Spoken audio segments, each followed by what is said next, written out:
everyone again to part 3 of Stephen Covey's 7 Habits. I'm sure he wouldn't even recognize them, but it's our version, I guess. And we've had some good feedback from some of you already, so thank you for listening in, which has been great.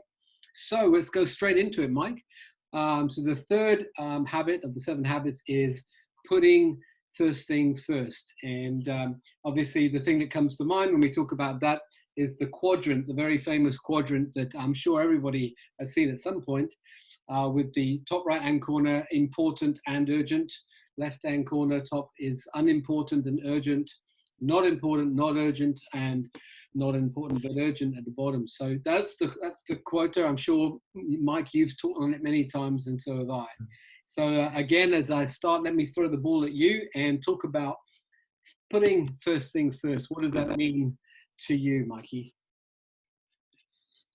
Yeah, so I think, probably one of the most common complaints that cross humanity is not having enough time, not having enough energy.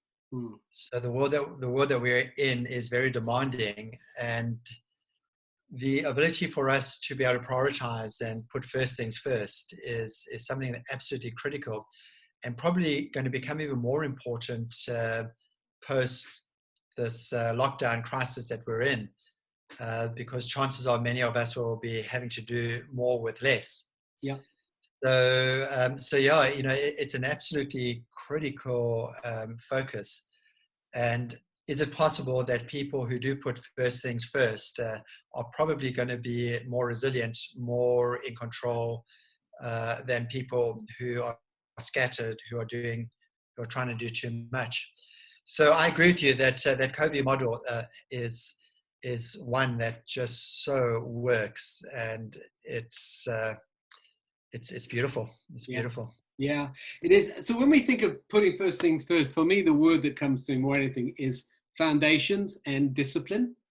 I think a lot of us like the fun part of our jobs or the fun part of our lives, but as we probably were taught by our parents, you can't get to those until you first do the hard work and you build some level of discipline into your life, and you put a foundation in. And the thing I love about his teachings on this one is that actually, doing the seemingly, they're important things, but they don't feel urgent. Okay, so you mentioned, I think when we were talking before we started recording, spending time with your wife, spending time with your kids, spending time just relearning some of the stuff that you need for your work. They don't feel urgent to you, but they're vitally important. And they start to feel urgent when you've neglected them, right? So, but the trouble is, for most of our lives, we spend our lives addicted to adrenaline. We're adrenaline junkies. That adrenaline that the urgent creates in us. Someone once said, most leaders spend their lives on the urgent, the adrenaline. And of course, it's a drug, and it makes you feel alive and motivated and going forward. And really, if you have a well-organized life, there shouldn't be too much urgency in there, to be honest with you. And so some people actually, they live on that urgency. And what we're trying to teach and coach people is to move away from that constant emotional adrenaline and to have a more organized and ordered life where the right amount of time is being spent on the right, more important things, i.e., spend time with your wife.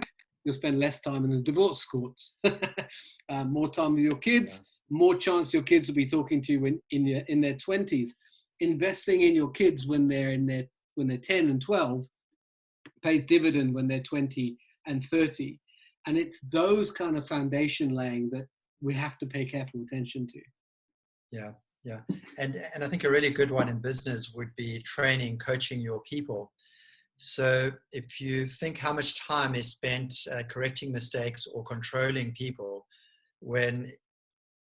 if time was dedicated to training and sacrificing so that people understand, in the longer term, you're now not having to watch over them or correct them. Exactly. So the power of coaching, training, developing other people. Another one which I really like is the power of the first half an hour of the day. Mm-hmm. Mm-hmm. And this might mean getting up a little bit earlier. But if a day starts well because you're doing the things that are important but not necessarily urgent, it often just begins to set the tone for the rest of the day. Mm-hmm. And I think about our own lives. You know, if a day starts badly, often it just sort of it's got a cascading sort of effect into everything. It becomes pervasive. Mm-hmm. But when we are very, very intentional about the start of the day and do the things that really, really matter, it's amazing how it can just begin to transform most days. Yeah. Not every day. Some days are disruptive. But that would be something, Dave, that I would just be so encouraging. First things first. What are you doing first in the morning? Yes, yeah, getting the foundations. There's a course I've taught. I can't remember the author now. A guy called the book was called Getting Things Done, and he's a major guy on the whole thing of in the morning have a routine, a morning routine. But my son's reading a book called The 5 a.m. Club at the moment, which talks all about the guys who get up early and they have a fixed routine, and it really speaks to this putting first things first. So the Getting Things Done routine is a piece of paper. And you write down you do like a brain dump. You put everything that's in your brain, that's in your conscious, and you write it down, and you put it all in there, and you clear out your head. And so that your mind is now you can organize all of these thoughts that are being in your mind, and then you ask yourself the question, what is the most important things that need to be done right now? And he has a rule, which is I really enjoyed. It's, if a job only takes 2 minutes to do it immediately. Do it right now. And you'll be amazed how many little things could be just done immediately.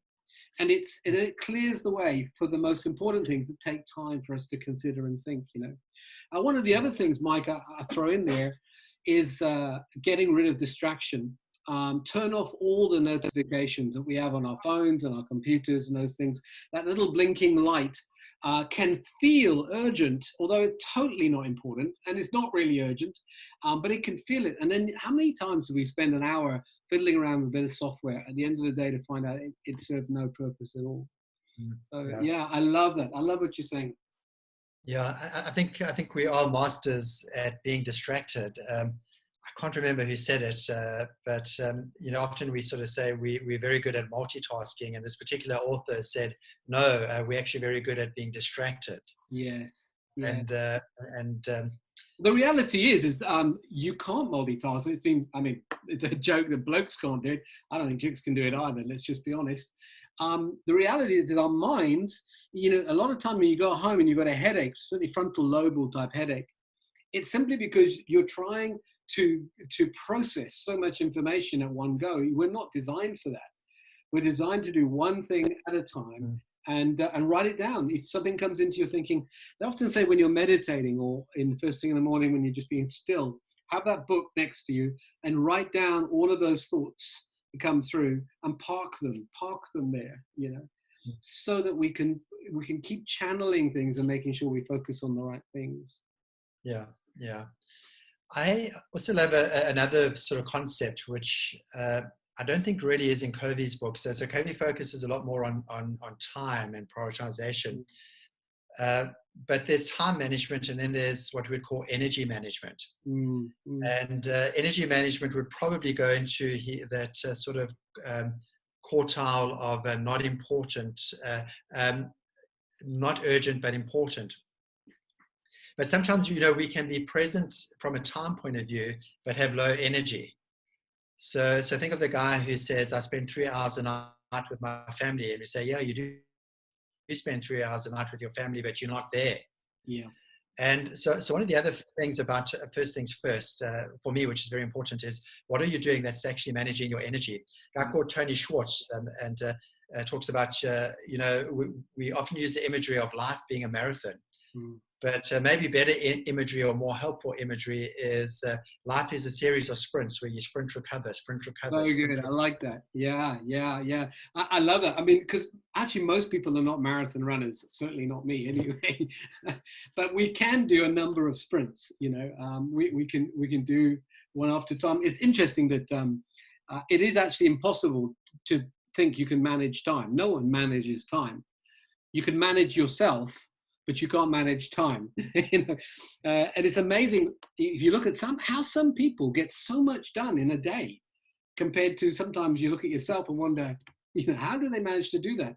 And I think it's about managing, I love what you're saying, managing our own emotional levels, managing ourselves within the time. Yeah. So a nice question to contemplate or to ponder on is, what is your 2 minutes in every hour that is your recovery? So what do you do for a couple of minutes that just breaks what you're doing? So it could be breathing. It could be, for you, Dave, it could be going to the piano, playing a song for just 4 or 5 minutes, walking up and down stairs. It could be even a text to somebody. But what is your 2 minutes in every hour that is just allowing the recovery of energy so that the energy can then go out so that you can actually do brilliant work? I love that. And that is a great question to just ponder on. I love that. There was a study done in Harvard. They're actually saying, looking at the smokers take every hour they take a 10 or 15-minute break where they go out. And he was saying, it wasn't a reference to whether it is or isn't good to smoke, but what he was saying is what they do is they take themselves out of the pressure situation into an unpressured situation, and they come back. He said, actually, that's a good habit to do, just like you were saying, to stop and take yourself out and then come back. Your emotional energy is regained, and you bring far more positivity into the thing. I agree. Yeah. I've sometimes used this illustration with people where if your child or somebody very, very close to you was going for an operation, and so it's quite an intense operation, brain surgery, heart surgery, what is it that you would want to know about the physician? Yes. And it's quite interesting. So we'd want to know that the physician has got the education, that the physician's got a good success rate. And then here's an interesting one. You probably want to know that the physician had a good night's sleep. Yes. That the physician is doing certain disciplines well, Yes. so that when the physician's working with your loved one, she is fully present. Yes. How funny that when it comes to people in the workplace, we actually celebrate the fact that they're working 18, 19, 20-hour days. Yeah. And then, just think about it. And yet we're relying on you to make good decisions. Yeah. You wouldn't want that from your pilot or from your physician. You'd want to know that they actually are taking time out so that they can come back in. It's interesting. I love the story. I've heard you say that a few times. I love the story. I think it's the whole thing of efficiency versus effectiveness. Yeah. We can make our day very, very efficient, where we get lots and lots and lots of appointments in. But ask ourselves the effective question. How effective actually were we in those appointments? Were we in the appointment but thinking about the next one? Have we jammed our diary so full that by the time we get to the end of the day, we're so tired, we're not there for our loved ones? Maybe we should talk about the words efficiency and effectiveness at some point, which is all connected to us putting first things first and making sure that what we do is important and not just urgent. Yeah. Okay. So a great concept, great thought. It's something that we often need to go back to, this particular one, because in the process of living life, we quickly move from the important, not urgent, to all those other quadrants. And so I suppose, Dave, we just got to have a good awareness about ourselves and just keep coming back, managing time, managing energy. Yes. I love the concept of the early morning. What's the successful day before 7 o'clock? All those sorts of things. But yeah, I think once again, Mr. Covey, right on the mark. He was indeed. Until tomorrow, Mike, we shall chat again.